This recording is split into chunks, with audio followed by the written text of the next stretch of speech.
દેવાધિદેવ સોમનાથ મહાદેવના સાનિધ્યમાં શ્રાવણ મહિનાનો પ્રથમ દિવસ અને તેમાં પણ પ્રથમ દિવસે જ સોમવાર હોય ને આજ રોજ સોમનાથ મહાદેવના ચરણોમાં ભક્તોનું મહાસાગર ઉમટ્યો હતો। સોમનાથ તીર્થની પ્રણાલિકા અનુસાર સવારે સોમનાથ મહાદેવની પ્રતિકૃતિ સ્વરૂપે મંદિર પરિસરમાં પાલખી યાત્રા કાઢવામાં આવી હતી,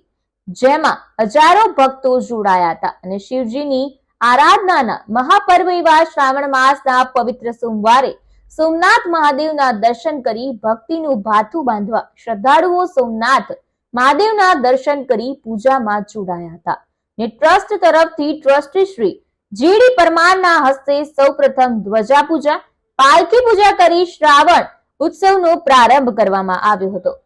અને સોમનાથમાં પ્રવેશ કરતાની સાથે જ આકાશમાં ફરકી રહેલ સોમનાથ મંદિરનો ધર્મધ્વજ શ્રદ્ધાળુઓના મનમાં અનેરી આસ્થા ઉત્પન્ન કરે છે ને સોમનાથ મહાદેવની ધ્વજા પૂજા દાયકાઓથી શ્રદ્ધાળુઓમાં પરમ આસ્થાનું કેન્દ્ર રહી છે।